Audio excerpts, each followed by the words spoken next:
Alors dans cette troisième partie, nous allons voir trois grands débats contemporains qui ont animé l'histoire du Liban au XXe siècle. Alors premier thème important, le cas de l'influence de la Syrie, qui est quand même fondamental. Alors il faut revenir un peu à l'histoire du Proche-Orient, puisque, et la carte là va vous le montrer, c'est que en 1920, au moment du traité de Sèvres,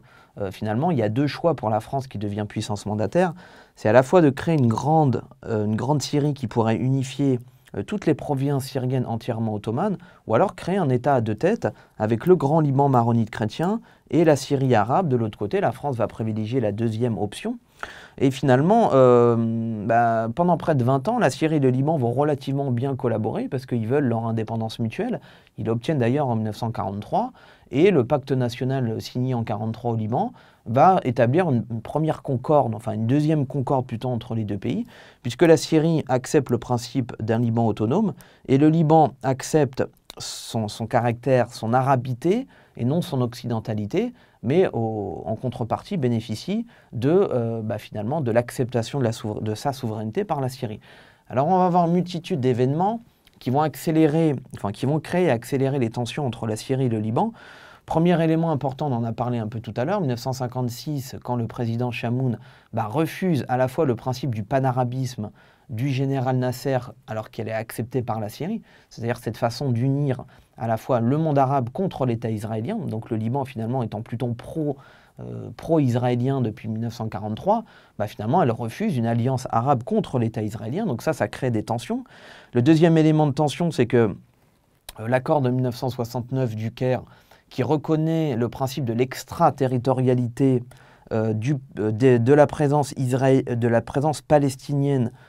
au Liban, va quelque part indirectement bénéficier à la Syrie, qui va avoir un ancrage contre Israël. Donc finalement, en signant l'accord de 69, le Liban permet à la Syrie d'avoir désormais un ancrage territorial et donc d'exalter les tensions entre musulmans pro-syriens et chrétiens, du coup, pro-libanais, pro-maronites et pro-israéliens, et surtout, du coup, l'intervention en 1976 de la Syrie, qui, même si elle est demandée par les maronites chrétiens, va créer pendant 30 ans une occupation du nord du territoire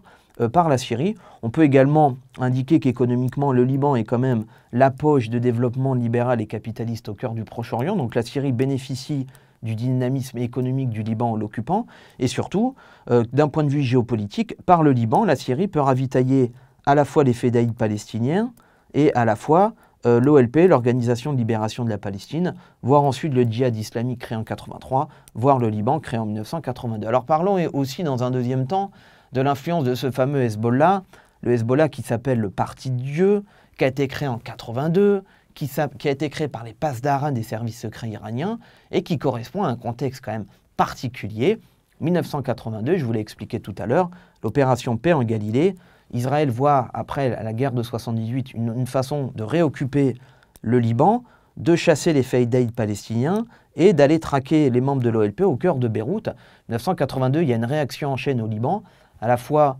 notamment des minorités musulmanes, du Parti socialiste libanais, du Parti communiste libanais et de toutes les forces socialistes de gauche qui vont créer en fait un front national libanais pour s'opposer à la présence israélienne au niveau du sud-Liban. Et ça s'accompagne également en 1982, 3 ans après la révolution islamiste de 1979, de la création du Hezbollah, qui finalement est une espèce d'avant-garde iranienne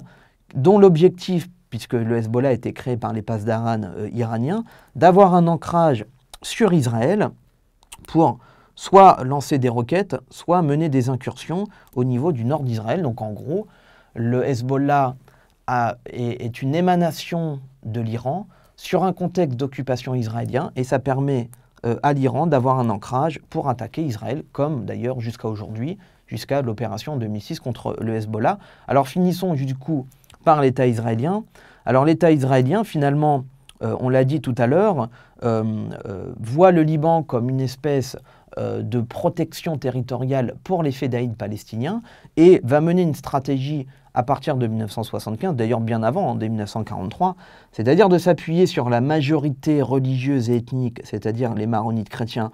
contre les minorités musulmanes et contre ces mêmes minorités musulmanes qui soutiennent la présence palestinienne au niveau du sud Liban. Exemple, quand en 1975, Pierre Gemayel était victime d'un attentat, ou comme Bachir Gemayel est assassiné en 1982, eh ben, l'État israélien va à la fois mener des incursions au niveau du Sud-Liban, va s'appuyer sur le pouvoir maronite pour attaquer Beyrouth en 1982, et indirectement, en profitant du chaos né de la guerre civile de 1975, ne va cesser d'exalter les tensions, à la fois entre chrétiens et entre musulmans, une tactique du diviser pour mieux régner, dont l'objectif prioritaire est de nettoyer le Sud-Liban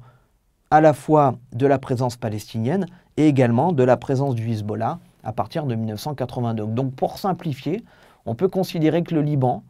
est un confité et une mosaïque de communautés qui a toujours été, depuis le début de son histoire, depuis 1943, occupé au nord par la Syrie, au sud par Israël et au sud, depuis 1982, par les passes d'Arad iraniennes, par le Hezbollah et donc par l'Iran.